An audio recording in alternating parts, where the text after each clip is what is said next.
கருணாநிதியை பொறுத்தவரை எதையுமே தேர்தல் கண்ணோட்டத்துடன் தான் பார்த்து பழக்கப்பட்டவர். எனவேதான் இந்த இடஒதுக்கீடு 1/3 என்பதிலிருந்து 50% உயர்த்தப்பட்டது வர இருக்கின்ற சட்டமன்ற தேர்தலுக்காகத்தான் என திரு கருணாநிதி கூறியுள்ளார்.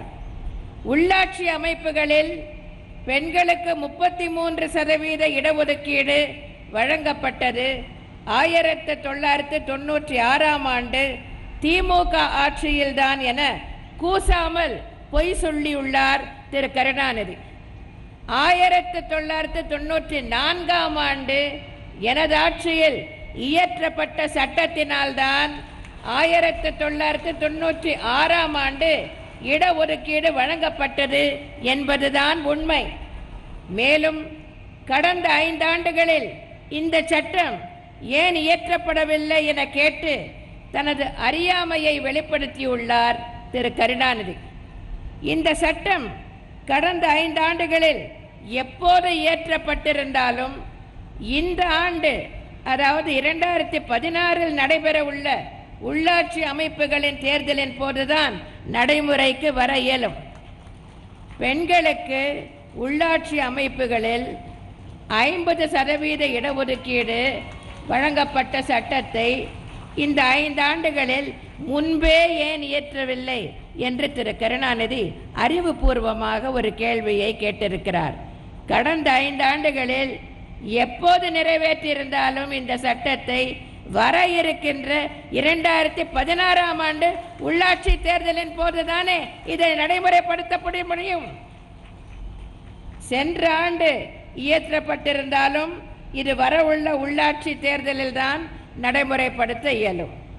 இது திரு கருணாநிதிக்கு தெரியவில்லை என்றால் எந்த சட்டம் எப்போது செயல்படுத்த இயலும் என்பதை அது பற்றி தெரிந்தவர்களிடம் கேட்டு தெரிந்து கொண்டு அதன் பின்பு அவர் அறிக்கைகள் வெளியிடட்டும். அன்பார்ந்த வாக்காளர் பெருமக்களே, 2006 முதல் 2011 வரை நடைபெற்ற திமுக ஆட்சி ஒரு அராஜக ஆட்சி. மக்களின் நலனுக்கான திட்டங்கள் எதுவும் செயல்படுத்தப்படவில்லை. அது மக்களை இருளில் தள்ளிய ஆட்சி. 10 மணி நேரம் மின்வெட்டு என தமிழகத்தையே இருளில் மூழ்கடித்த ஆட்சி. அது மட்டுமல்லாமல் அது ஒரு இருண்ட ஆட்சி, காட்டாட்சி என்று கூட சொல்லலாம். தமிழகத்தில் இருந்த சட்டம் ஒழுங்கு பிரச்சனை பற்றி இங்கே சேலத்தில் பேசுவது மிகவும் பொருத்தமாக இருக்கும் என்று கருதுகிறேன். வேலைக்கு சென்ற கணவர் உயிரோடு திரும்புவாரா என்று அஞ்சி மனைவி இருந்த காலம் திமுக ஆட்சி காலம். பணிக்கு சென்ற மகன் பத்திரமாக வீடு திரும்புவானா என்று பதைக்கும் நெஞ்சத்துடன் அன்னை காத்திருந்த காலம் திமுகவின் ஆட்சி காலம். பள்ளிக்கு சென்ற குழந்தை பத்திரமாக வீடு திரும்புமா, இல்லை யாராவது கடத்தி சென்று விடுவார்களா என்று பெற்றோர் நடுநடுங்கி இருந்த காலம் அன்றைய திமுக ஆட்சி காலம். நிலம் வைத்திருப்பவர் தங்களின் நிலம் எப்போது அபகரிக்கப்படுமோ என கொலை நடுக்கத்துடன் இருந்த காலம் அன்றைய திமுக ஆட்சி காலம். இவையெல்லாம் மாற வேண்டும். தமிழகம் ஒரு அமைதி பூங்காவாக மாற வேண்டும் என்றுதான் நீங்கள் 2011ஆம் ஆண்டில் ஒரு அமைதி புரட்சியை ஏற்படுத்தினீர்கள். உங்களது எண்ணப்படியே இன்றைக்கு தமிழகம் ஒரு அமைதி பூங்காவாக இருந்து வருகிறது. யாரும் எந்தவித அச்ச உணர்வும் இன்றி வாழ முடிகிறது, நடமாட முடிகிறது, தங்களது சொத்துக்களை அனுபவிக்க முடிகிறது. உயிர் வாழ்வதற்கு அஞ்சும் சூழ்நிலை இருந்தால், உடைமைகள் பறிப்போய் விடுமோ என்ற பதைப்பு இருந்தால் வளர்ச்சி எப்படி ஏற்படும்? எனவேதான் அன்றைய திமுக ஆட்சியில் எந்தவித வளர்ச்சியும் ஏற்படவில்லை. சட்ட திட்டங்களை மதித்து நடந்தால்தான் சமூகம் முன்னேற முடியும். சட்ட திட்டங்களை மதிக்காதவர்கள் யாராக இருந்தாலும் தயவு தாட்சண்யமின்றி அவர்கள் மீது நடவடிக்கை எடுக்கப்பட்டாக வேண்டும். சட்ட மீறல்களை நிகழ்த்துவோர் மீது நடவடிக்கை எடுக்கக்கூடியவர்கள் காவல்துறையினர் தான். காவல்துறையினர் சட்டத்தை மதித்து நடப்பவர்களுக்கு நண்பர்களாகவும் சட்டத்தை மீறுபவர்களுக்கு எதிரிகளாகவும் இருக்க வேண்டும். அவ்வாறு காவல்துறையினர் செயல்பட வேண்டும் என்றால் அவர்கள் பணியில் எந்த குறுக்கீடும் இருக்கக்கூடாது, எந்த இடையூறும் இருக்கக்கூடாது. ஆனால் முந்தைய திமுக அரசில் சமூக விரோதிகளின் நண்பனாக ஆட்சியாளர்களே திமுகவினரே மாறிவிட்ட காரணத்தால் சமூக விரோதிகளை கண்டு பயப்படுபவர்களாக காவலர்கள் மாறிவிட்டார்கள். 2011ஆம் ஆண்டு நான் ஆட்சி பொறுப்பேற்ற உடனேயே இந்த நிலைமையை மாற்றிவிட்டேன்.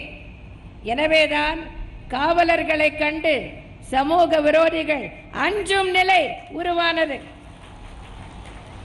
சட்டத்தின் ஆட்சி இங்கே நடைபெற்றுக் கொண்டிருக்கிறது. மக்கள் நிம்மதியாக வாழ்கிறார்கள். தமிழகம் அமைதி பூங்காவாக உள்ளது. எனது தலைமையிலான அனைத்து இந்திய அண்ணா திராவிட முன்னேற்ற கழகம் தொண்டர்கள் நிறைந்த கட்சி. எந்த பதவியிலும் இல்லாதவர் என்றாலும் கிளைக்கழக செயலாளர் முதல் பொதுச் செயலாளர் வரை பதவியில் உள்ளவர்கள் என்றாலும் மக்களுக்கு பணி செய்யும் தொண்டர்கள்தான். ஆனால் திமுகவில் குண்டர்கள் இருக்கிறார்கள். அரசியல் காரணங்களுக்காக இது போன்ற ஒரு பழியை நான் சொல்கிறேன் என்று யாரும் தவறாக எண்ணிவிடக்கூடாது. திமுகவில் குண்டர்கள் இருக்கிறார்கள் என்று நான் மட்டுமா சொல்கிறேன்? திரு கருணாநிதியே சொல்லி இருக்கிறார். 3/2/2012 அன்று நடைபெற்ற திமுக பொதுக்குழு கூட்டத்தில் திரு கருணாநிதி பேசும்போது திமுக கழகத்தின் பொதுக்குழு சீரோடும் சிறப்போடும் அமைதியாக நடைபெறுகிறதே என்பதை ஒற்றர்கள் மூலமாக கேள்விப்பட்டு அவர்களை விட்டு சிலரை தூண்டிவிட்டு வீரபாண்டி ஆறுமுகம் அவர்கள் பேச்சில் எந்த தவறும் இல்லாத சூழ்நிலையில் அவர் திமுக கழகத்திலே உள்ள தொண்டர்களுக்கு பிரமுகர்களுக்கு விடுத்த வேண்டுகோளை தவறாக திரித்து அவர் மீது மோதுவது போல இங்கே தம்பி ஸ்டாலினுக்கு ஆதரவாக இருப்பதை போல காட்டிக்கொண்டு ஒரு பிளவை கழகத்திலே ஏற்படுத்த சில குண்டர்கள் முயற்சித்ததை என்னால் புரிந்து கொள்ள முடிந்தது என்று திரு கருணாநிதியே சொல்லி இருக்கிறார். வாக்காளர் பெருமக்களே, காவலர்கள் தங்களது பணிகளை நியாயமாகவும் நேர்மையாகவும் செய்தால்தான் சட்டம் ஒழுங்கை நிலைநாட்ட முடியும். சாதாரண திமுக கட்சி தொண்டனிலிருந்து தலைவர்கள் வரை ஆட்சியாளர்கள் வரை காவல்துறையின் பணிகளில் குறுக்கீடு செய்து வந்தனர். காவல்துறை என்பது சுதந்திரமாக செயல்பட வேண்டிய துறை என்பதில் திரு கருணாநிதிக்கும் திமுகவினருக்கும் என்றைக்குமே நம்பிக்கை கிடையாது. திமுகவில் இருந்த பல்வேறு அதிகார மையங்களும் காவல்துறையினரை பணி செய்ய விடாமல் குறுக்கிட்டனர். இவ்வாறு காவல்துறை பணிகளில் குறுக்கீடு செய்வதை ஆதரித்தவர்தான் திரு கருணாநிதி.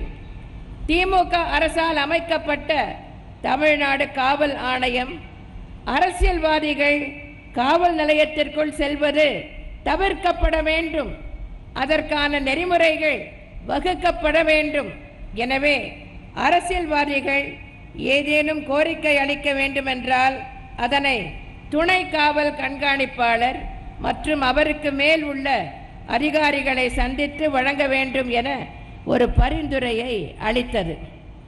இதனை பரிசீலித்த அப்போதைய திமுக முதலமைச்சர் திரு கருணாநிதி அரசியல்வாதிகள் காவல் நிலையங்களுக்கு செல்வதை தவிர்ப்பது என்பது நடைமுறைக்கு ஒவ்வாதது, எனவே அதனை நடைமுறைப்படுத்த இயலாது என தெரிவித்து அந்த பரிந்துரையை ஏற்க முடியாது என ஒரு அரசாணையை திரு கருணாநிதி உத்தரவின் பேரில் அன்று வெளியிடப்பட்டது. அன்றைய திமுக அரசும் திமுகவினரும் காவல் நிலையங்களுக்கு சென்று காவலர்களை அச்சுறுத்திய காரணத்தினால்தான் சட்டம் ஒழுங்கு அப்போது சீர்குலைந்திருந்தது. அதை மாற்றி சட்டத்தின் ஆட்சியை நிலைநிறுத்தியது நான் தான். இன்று எனது ஆட்சியில் எந்த அரசியல்வாதியும் காவல் நிலையத்திற்கு சென்று காவலர் பணிகளில் தலையீடு செய்ய முடியுமா? முடியாது. எனவேதான் சட்டம் ஒழுங்கு சீராக பராமரிக்கப்படுகிறது. இங்கே சேலம் நகரில் உள்ளவர்களுக்கு முந்தைய திமுக ஆட்சியின் போது நடைபெற்ற நில அபகரிப்புகள் பற்றி விளக்க வேண்டிய அவசியமே இல்லை. சேலம் நகரம் பள்ளப்பட்டி மத்திய பேருந்து நிலையம் அருகில் அமைந்துள்ள அங்கம்மாள் காலனியின் ஒரு பகுதியில் 23 குடும்பங்களை சார்ந்தவர்கள் அவர்களது மூதாதையர்கள் 48 வருடங்களுக்கு முன்பு ஸ்ரீனிவாசா குப்தா என்பவரிடமிருந்து தான செட்டில்மெண்ட் மூலம் பெற்ற நிலத்தில் வீடுகள் கட்டி குடியிருந்து வந்தனர். 2008ஆம் ஆண்டு கடந்த திமுக ஆட்சியின் போது அப்போது அமைச்சராக இருந்த திரு வீரபாண்டி ஆறுமுகம் மற்றும் அவரது ஆதரவாளர்களால் போலி ஆவணங்கள் தயாரிக்கப்பட்டு அந்த காலனியில் குடியிருந்தவர்களை மிரட்டி பலவந்தமாக வெளியேற்றி அந்த நிலங்களை அபகரித்துள்ளனர். அப்போது காவல்துறை எந்த நடவடிக்கையும் எடுக்கவில்லை. ஆனால் எனது தலைமையிலான அனைத்து இந்திய அண்ணா திராவிட முன்னேற்ற கழக ஆட்சி ஏற்பட்ட பின் 2012ஆம் ஆண்டு ஏப்ரல் மாதம் அங்கம்மாள் காலனியை சார்ந்த 23 குடும்பங்கள் அங்கேயே குடியமர்த்தப்பட்டு அங்கேயே குடியிருந்து வருகிறார்கள். குற்றவாளிகள் மீது குற்றப்பத்திரிகை தாக்கல் செய்யப்பட்டுள்ளது. ஈரோடு மாவட்டம் பெருந்துறையைச் சேர்ந்த PC ராமசாமி என்பவர் கடந்த 1992ஆம் ஆண்டு வேலம்பாளையம் கிராமத்தைச் சேர்ந்த திரு VC பாலசுப்ரமணியம் என்பவரிடம் தொழில் அபிவிருத்திக்காக பெற்ற 6 லட்சம் ரூபாய் கடனுக்கு ஈடாக 6 கோடி ரூபாய் மதிப்புள்ள 2 ஏக்கர் நிலத்தை திமுகவின் முன்னாள் அமைச்சர் திரு NKKP ராஜா, சென்னியப்ப கவுண்டர், பாலசுப்ரமணியம் உள்ளிட்ட 12 பேர் அபகரித்து கொண்டதாக கொடுக்கப்பட்ட புகாரின் பேரில் குற்றப்பத்திரிகை தாக்கல் செய்யப்பட்டு நிலுவையில் இருந்து வருகிறது. நிலமும் தற்போது புகார்தாரர் வசம் உள்ளது. திமுக ஆட்சியில் ஆட்சி பொறுப்பில் உயர் பதவிகளில் இருந்தவர்கள் கூட நில அபகரிப்பில் ஈடுபட்டிருந்தார்கள்.